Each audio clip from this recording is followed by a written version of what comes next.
Here, and we are now live on the Metabolic Motivation Show. We're really excited to have Dr. Marcia Sirota. I may have mangled your pronunciation of your last name. How did I do? It's pretty close. It's Marcia Sirota. Sirota, fantastic.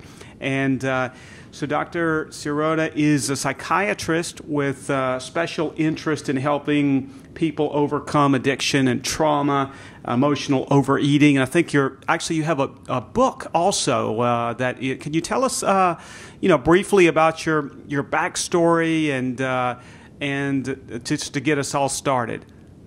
For sure. What happened was I'm a psychotherapist as a psychiatrist, so I predominantly work with people with talk therapy. And early in my practice, I was working with a lot of women who were overweight and noticed that when they got their emotional healing done, the weight started to come off naturally without any effort, and it stayed off. So I started really paying attention to that. And then I started running workshops specifically for doing emotional healing with overeaters, and they all wanted written material desperately, something to look at, some notes to read. So then I wrote my book, and that was the first book, Emotional Overeating. And now I have just put out on Amazon a new book. It's called Loving Heart, Quiet Mind, Healthy Body, Affirmations for Transforming Your Body and Your Life, which has the same emotional healing, but it's based on self-affirmations. Oh, fantastic! It's such an important topic. I think the rate of food addiction, I think, is something that is just way overlooked in our society today. Obviously, it's been promoted. What are your thoughts on food addiction in a general sense, as far as its importance in our problems today with health? Well, I think it's a huge problem, and we really underestimate all the difficulties it causes for people's health. And I think that a lot of people are addressing the issue in terms of the sedentary lifestyle, poor diet, but I have a different approach, although I don't discount the fact that we need to get moving and the fact that we need to eat healthy, and I definitely promote that in my practice and in my books and in my own personal lifestyle. But I really like to address the emotional issues, which is how people who have unhealed emotional wounds and unmet emotional needs turn to addictions, and very often turn to food to meet those needs and heal those wounds. And of course, it doesn't work. And the cycle gets created where they get a little bit of gratification from the overeating, and they think that that gratification is actually doing what they want for themselves, the healing and the needs, but it doesn't.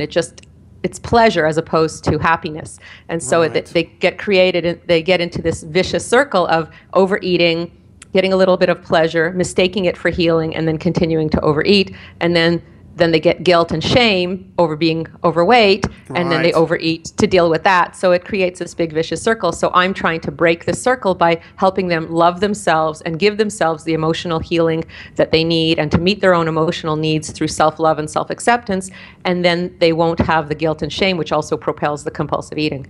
Oh, that's so important. It's so valuable, and I believe you're totally right. It's so overlooked. And as someone who's worked with more from the wellness coaching side, more with the nutrition and the exercise, which are both more my backgrounds, I've seen that over and over and over. Of course, looking back, I can see it more. I didn't recognize that in the early '90s at all as a much younger guy, and it's so vital. I can see it in other areas as well. Whether it's you've got other segments in within the fitness area, guys who are really trying to become massive bodybuilders. They're obviously trying. There's obviously some of the same kinds of emotional things going on in many cases, not in all cases, because sometimes it's somebody who's naturally a mesomorph.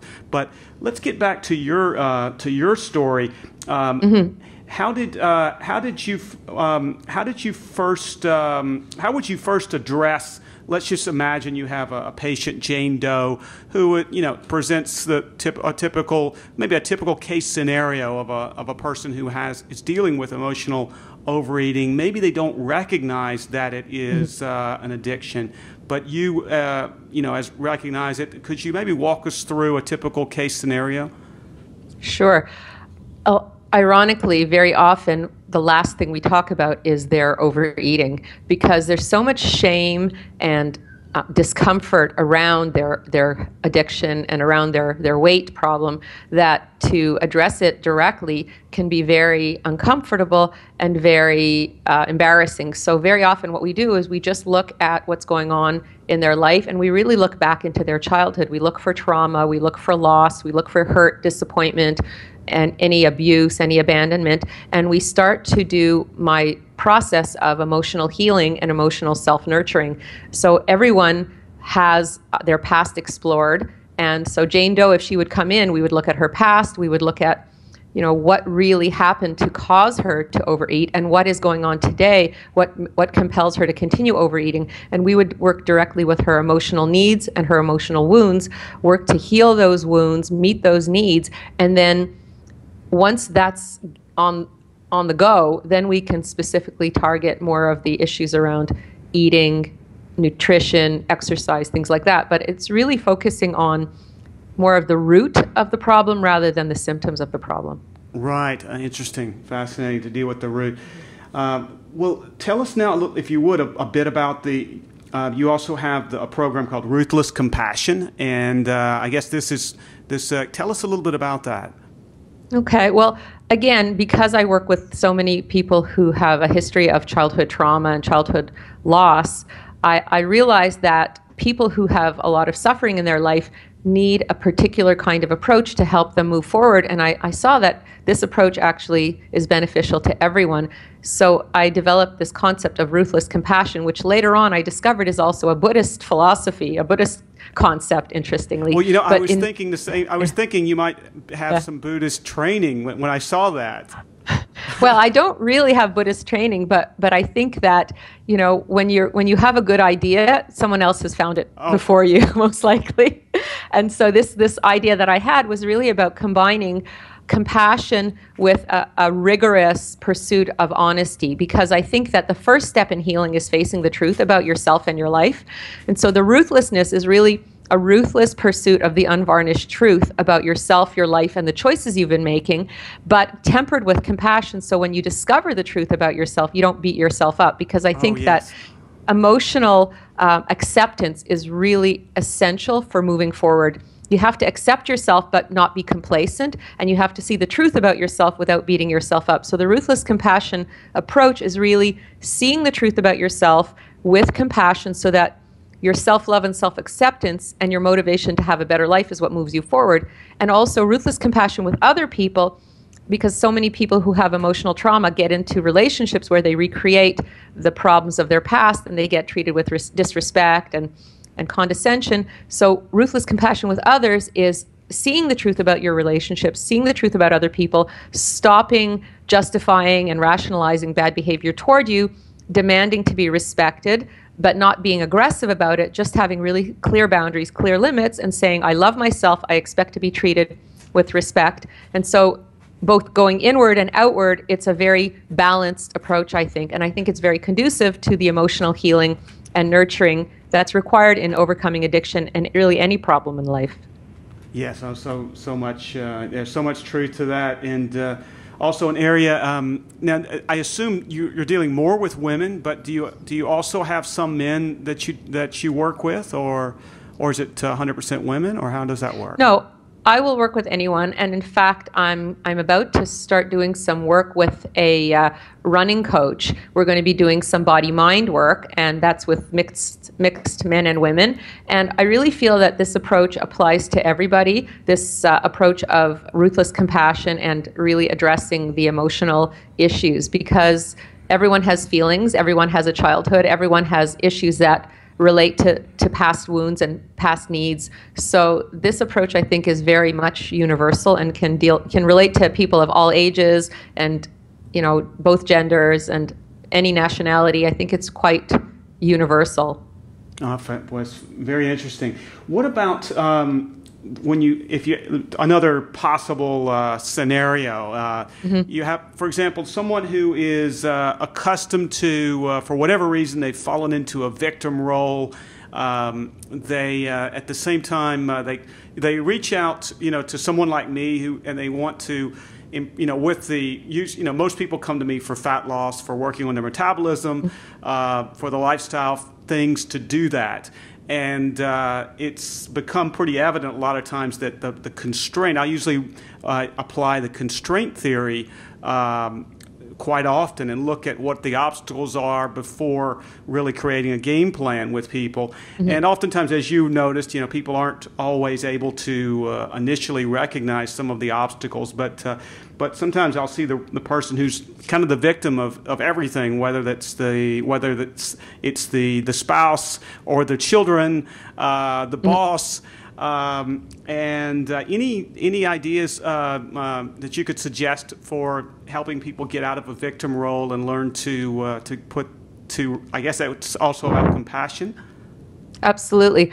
Well, I think that we have to look at where that role initiates and originates. And I think it originates in childhood when they experienced abuse or trauma or neglect and they felt like a victim, and then they maintained that identity throughout life. And when you feel like a victim when you're young, very often you inadvertently, unconsciously keep recreating scenarios in which you are victimized, which reinforces your belief. And so you have to get the person to be empowered. And yes. I work with this concept of child within, adult self, and inner parent. And it's kind of like the id, ego, superego, yes. but a more modern version. So I really have people grow their adult self and really become empowered and learn how to be there for themselves so that their adult self becomes like the self-parent and becomes the protector and the defender for themselves, so that they learn how to feel confident in the world, safe in the world, empowered in the world. I really work on people recognizing that they have choices that they can make in situations. They don't have control per se, but they can make choices in how they handle situations, and they can make better choices so that they handle things better and feel more empowered and more effective and have more agency. So I would work on them growing that adult identity so that they feel more empowered. And in my book, Emotional Overeating, I have a big, huge section about how to heal the child within and how to grow that adult identity and be more empowered in the world. And I think that when people feel empowered, they don't resort to self-soothing techniques like overeating or drinking or shopping or anything. Empowerment makes you feel safe, and then you don't need to soothe yourself inappropriately. Oh, fantastic. So dealing with the childhood, the child within, how would could you give us a few of your techniques for and maybe a couple of typical child painful child sort of prototypes? Sure. Well, a lot of my patients, sadly, were raised by parents who were emotionally wounded themselves and therefore really unable to be fully available to their children. And some were even hostile toward their children because they had mental illness or other problems. So the person will grow up not feeling loved and not feeling validated, and then they'll grow into somebody who has addictions. And so the first thing I would do is help them to face the truth. And people have a hard time facing the truth about their parents because we all want to idealize their parents. Sure. So there's a bit of a process involved in gently helping them to see really what happened to them and how it's not their fault, they didn't deserve it, and that their parents aren't necessarily evil people, but they were parents who were lacking in some way. And so that's the first step, facing the truth. And then we work on grieving their losses. So that's quite a lengthy process in which they release their pain, their sadness, their hurt, their anger, and that can involve a lot of tears and involve a lot of, creative expression, writing, drawing, whatever it needs. Sometimes working out is a really great way to release pain. And after the facing and the grieving, then they work on the letting go, where they can feel that sense of relief and start to let go of the past and either forgive, and if they can't forgive, just let go. And then we move on to really pursuing things in their adult life which will bring them meaning and fulfillment, and giving themselves, like I said, the love and the nurturing and the affirmation and the validation that they didn't get as a child, so that they take responsibility for parenting themselves now. So instead of looking outside themselves for solutions, they give themselves what they need emotionally. That's very, very important. How about changing gears a little bit? Do you use any nutritional interventions with regards to any of your patients? Absolutely. As a doctor and as a person who's always been interested in health and nutrition and always interested in exercise, I do give them a lot of tips about eating healthy. And again, in my book, Emotional Overeating, I have a whole chapter on conscious eating and how to eat appropriately and how to retrain their palate. Because what happens, I think, with overeaters is they eat really bad quality food, but it's very intensely flavored. And then healthy food like fruits and vegetables or simple things like beans or tofu become very boring to them. So I talk about rehabilitating their palate so that they learn how to appreciate more subtle flavors of healthy, nutritious foods and not have to eat these highly processed, highly seasoned, high fat, high salt, high sugar foods, which are low in nutritional content. I also talk about moving their body and how exercise actually makes you happier, and how regular exercise helps mood, helps general health, and just helps confidence and is part of self-nurturing. So definitely, like I said, exercise and nutrition is part of it, but I find that when people are emotionally paralyzed and wounded, it's very hard to get them to eat healthy and to exercise because they don't love themselves enough, they're not motivated enough. So it all has to start with self-love and self-responsibility. You know, it's almost like the perfect storm, it seems, with our it's so terrible. Bad food is so accessible 24/7. And then we have the other side.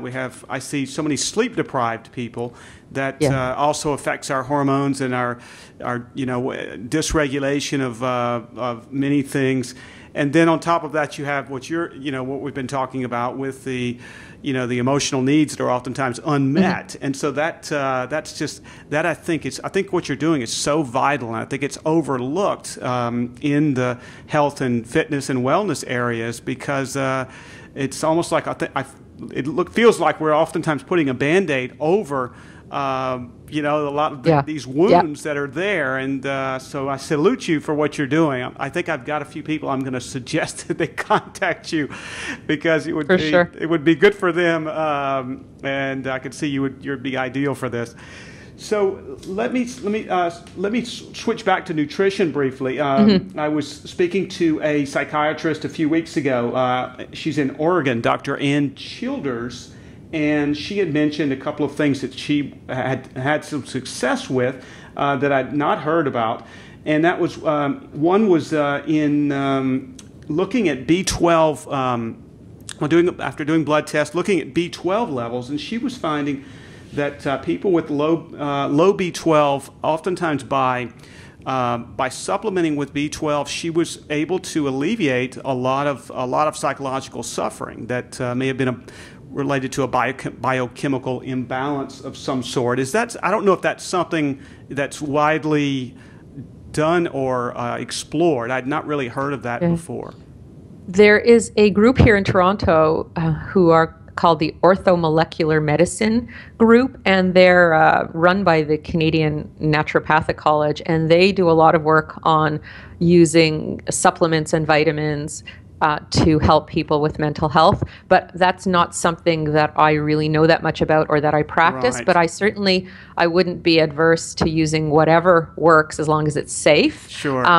For me, what I recommend to my patients is eating a very vegetable-based diet with a lot more vegetable protein and fruits and vegetables and complex carbohydrates. And I think that seems to be a very good diet conducive to emotional well-being as well as physical well-being, because I think that when you're eating light and you're not toxic with all sorts of chemicals, it also helps the mood and it helps your energy levels. So that's what I recommend, but maybe this doctor is onto something. Who knows? Yeah, she's having a lot of success with a similar approach. She's a lot of vegetables. It's sort of we joke. The joke was it's a vegan paleo approach.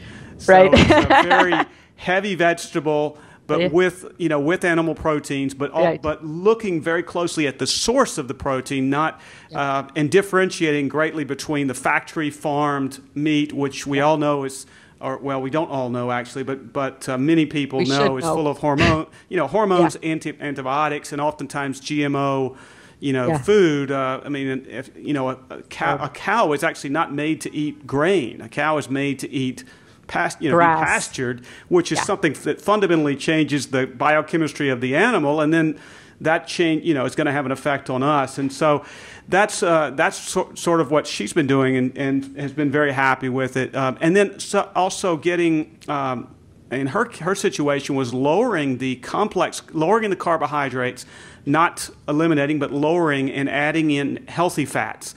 And the reason that she liked that was that the blood sugar, you get a lot more steady blood sugar levels. You avoid the insulin spike and then the low blood sugar levels, which oftentimes cause cravings, and in addition to diabetes and other things. Absolutely. I agree with all of that. And I just want to add that I think that when people are emotionally in balance, they tend to gravitate toward a healthier diet because they're not craving strange things. Because I think that when you're unhappy emotionally, you crave sugar, you crave salt, you crave bad fats, you crave, things that aren't even real food, artificial foods.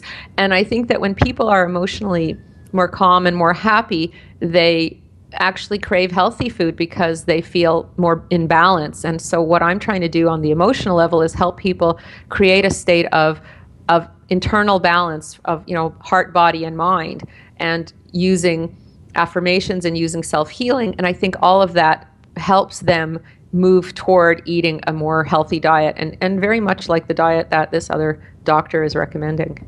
Fantastic.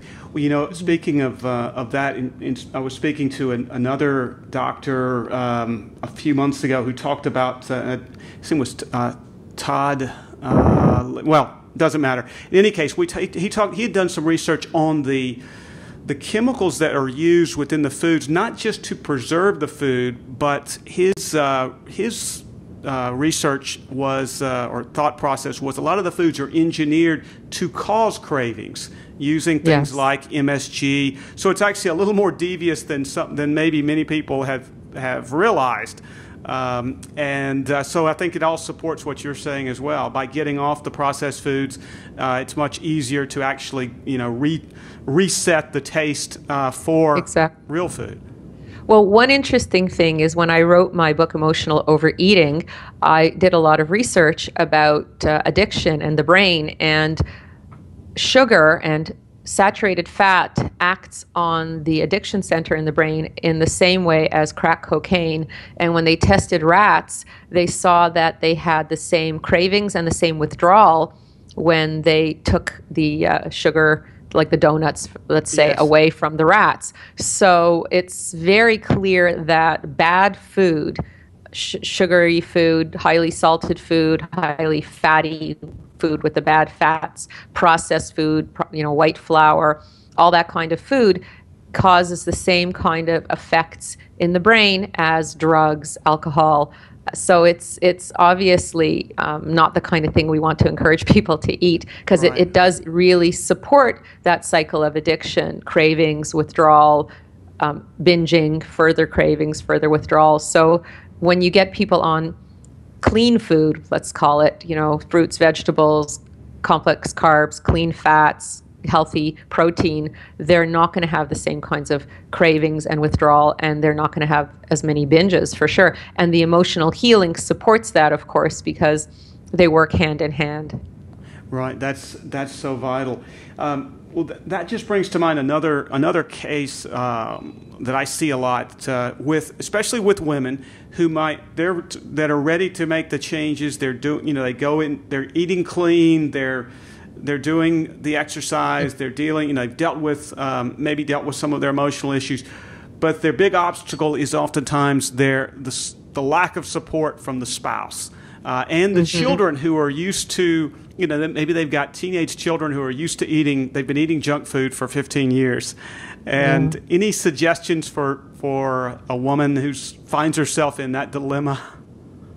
It's really difficult because when you're trying to grow that adult self, that part of you that knows what you really need and is going to pursue the right path, there's still the part of you that wants to take the easy way out, that child part who just wants the quick and easy solution. And if your spouse or your children are pulling you in that direction, until you've really consolidated that state of empowerment, it's easy to get knocked off track. So I would say for these women to try to get involved in groups, because when I did a group for overeaters, we really gave each other support. So the women who were in the group, even when they had spouses or children who were trying to pull them in the bad direction, being in that group on a weekly basis gave them a lot of support and a lot of encouragement and helped them develop that empowerment, that sense of strength, and even help them with their healing, so that it was easier, even in the face of a lack of support at home, to continue on the right path. So I don't know if you can get the husband to change. I don't know if you can get the children to change, but you can certainly encourage these women to be in support groups where they have enough of a base and they know the right direction, and that it keeps them on track. Yes, that's as they say. You can only. It's hard enough to change ourselves, much less. Yes. And I think that's something. Sometimes we have to pick your battles. Yes. Yes.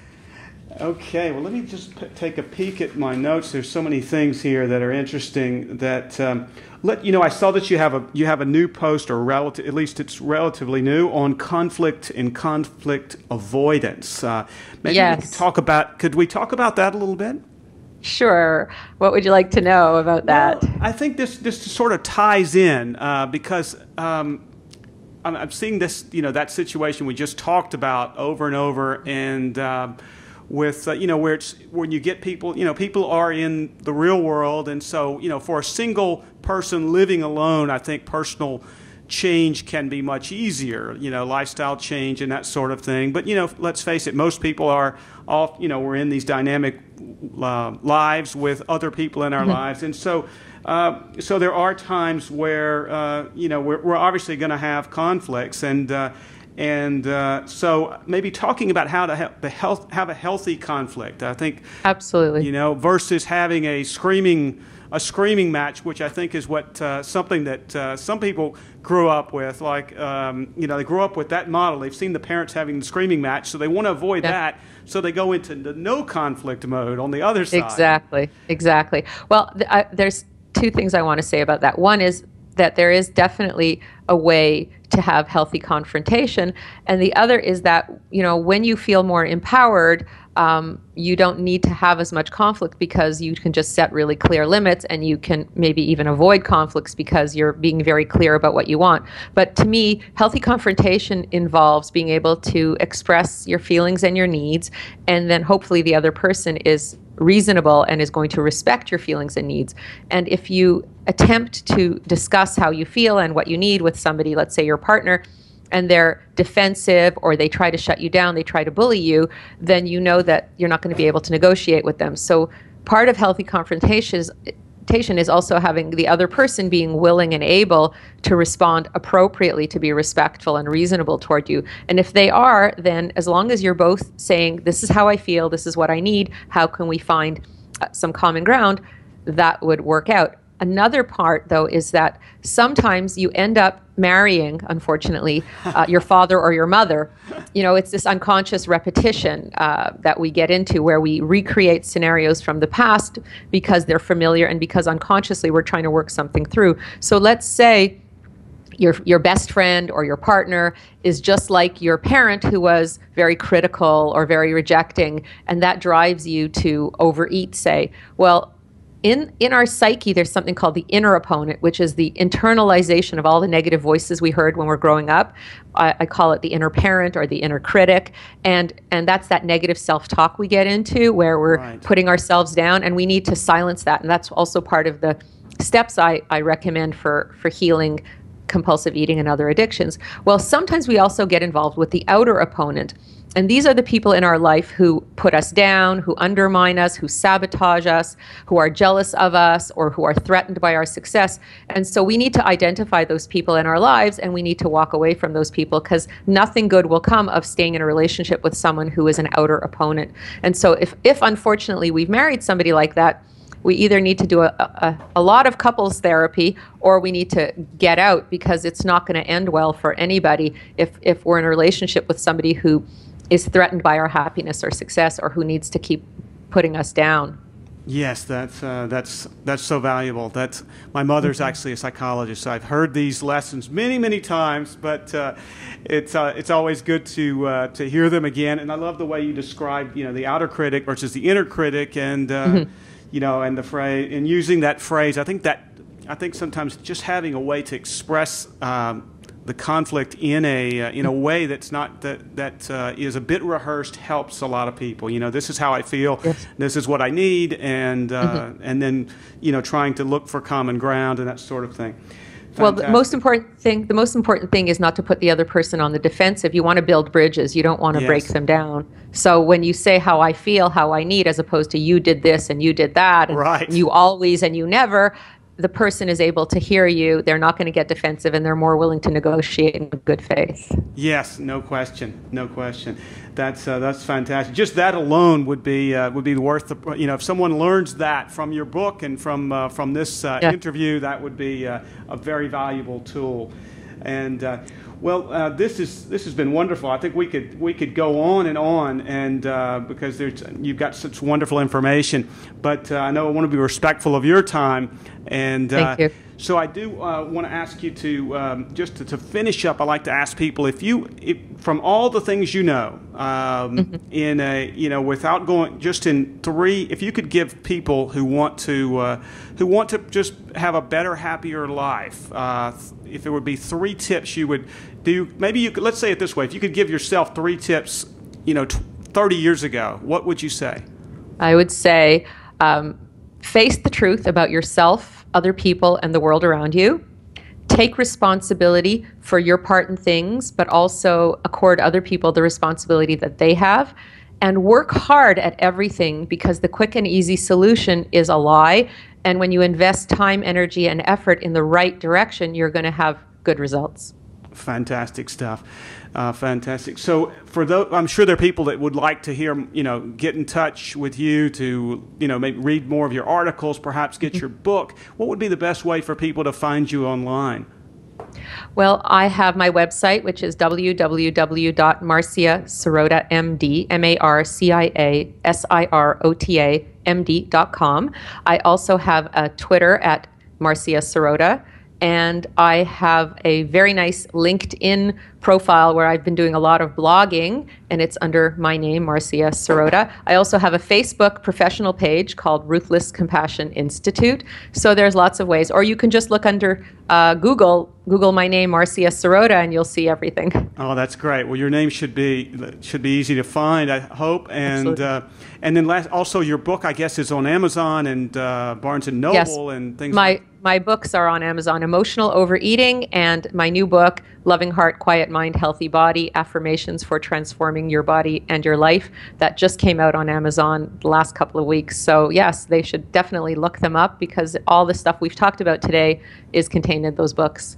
Fantastic. Well, I know this has just been a small sample, so thank you so much, and congratulations on all of your great work and your books and helping so many people. And we'd love to have you on the show again in the future down the road and go into more detail on some of this.